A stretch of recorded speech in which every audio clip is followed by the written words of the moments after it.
it's a little bolder than Coach typically wears. You're making Coach feel uncomfortable.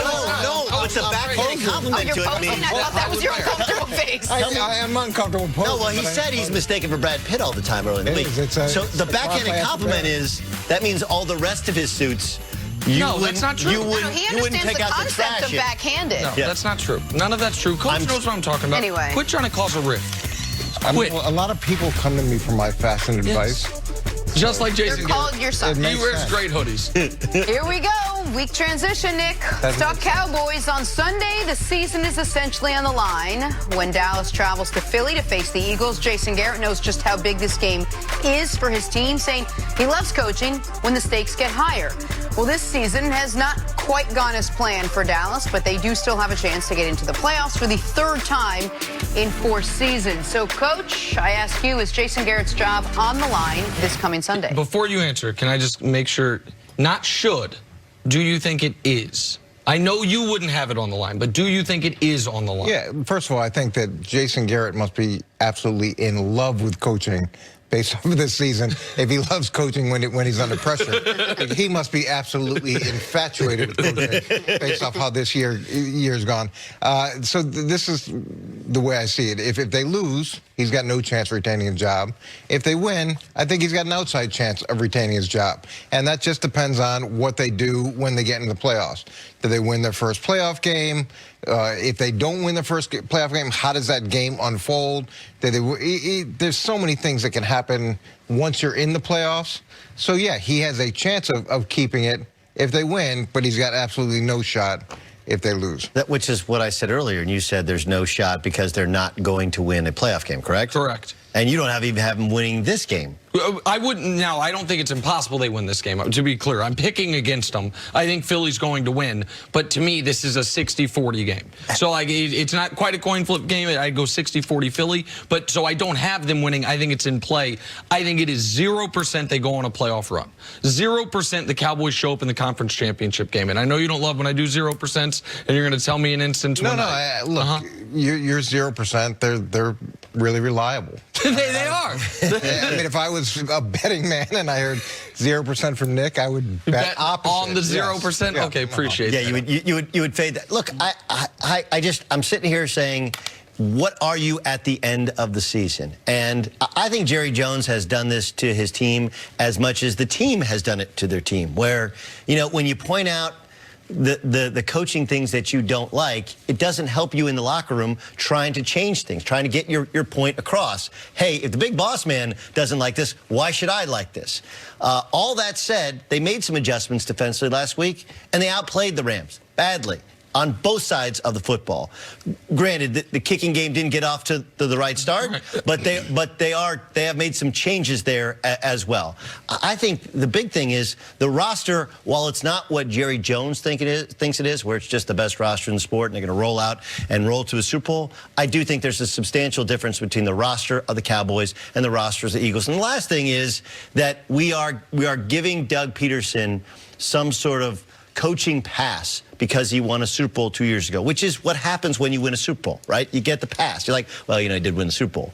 But it's not like people in Philadelphia have been in love with how this team has played or been coached, or the offensive play calling since many of his assistants left because of their success. You get the feeling almost that Jerry Jones has almost been trying to get rid of Jason Garrett the last couple years, but there hasn't been the perfect opportunity to do it. You do a great job of mapping out which exit paths Jerry Jones could have used to get rid of him. This year, there are other good candidates out there, both from the college ranks and guys like Ron Rivera, that there are. If Jerry Jones wanted to do it, this would be a good time to do it. But just explain to me a little bit about why it has been difficult for Jerry Jones to get rid of Jason Garrett. Well, there was never, listen, I know Coach thinks I want to fire every coach every week, but that is not the case. It's just whoever lost the game. Just whoever lost. But I do not think there was a reasonable time, even somewhat reasonable time, to fire Jason Garrett until at the absolute earliest would have been the midway point of last season, where you are coming, you guys, the first few years, they're 8-8, 8-8, 8-8. It's then a prove it year. They go 12-4. That's the Dez caught it, Dez didn't catch it year. The next year, the season goes to hell. Why? Because Tony Romo breaks his collarbone. You're not going to hold that against him. The next year, you win 13 games when Romo gets hurt again with a rookie quarterback. Now, Jason Garrett looks like he's doing a wonderful job. The next season's disappointing. They're 9-7, but Jerry very clearly blamed Roger Goodell for that. Right. That was the Zeke suspension. It was Jerry versus the league office all year long. So you can't fire your coach because you're saying we would have been, and they probably would have won the division, or maybe not won the division because Philly was so good that year, but made it to the playoffs if Zeke doesn't get suspended. The next year was last year. Last year they are 3-5, and it is wildly disappointing. And if you want to at that moment pull the ripcord and say, this isn't working, you can. Jerry zagged instead of zigged. He said, I think we can be awesome. I'm going to trade a first-round pick for Amari Cooper, and it worked. They won 7 of 8. So at no point do I think Jason Garrett deserved to be fired before this year.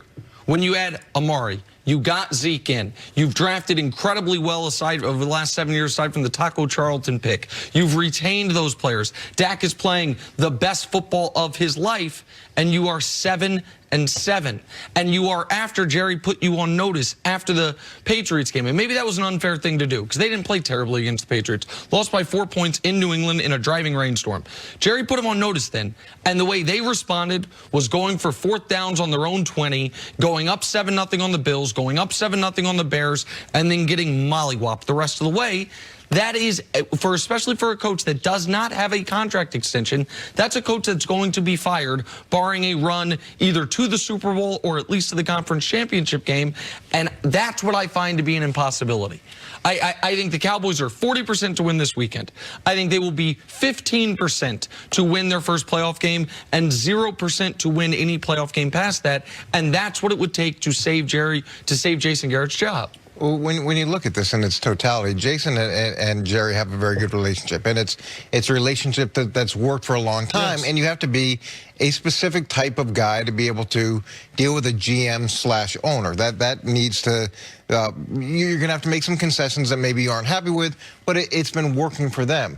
Now, going into this season without him having a contract extension, that sends a pretty clear message to the players of the team. Maybe he'll be here. Maybe he won't be here, be there. So you don't have a ton of authority going into the season in that structure. I don't know how it works with fines. I don't know how it works with discipline. Does he have the authority to do that, or does it always go to Jerry? So you want certain things from your coach. You have certain expectations, but you also have to empower that guy to be able to fulfill those expectations.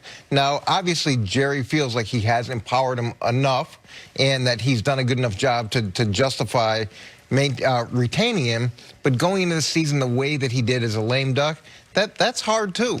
It's really, really hard, and it's made increasingly difficult when your owner, who's your GM, conducts his own press conference and then picks apart the decisions you made and luscious praise over the guy on the other sideline, right? It makes it really, really hard to do your job.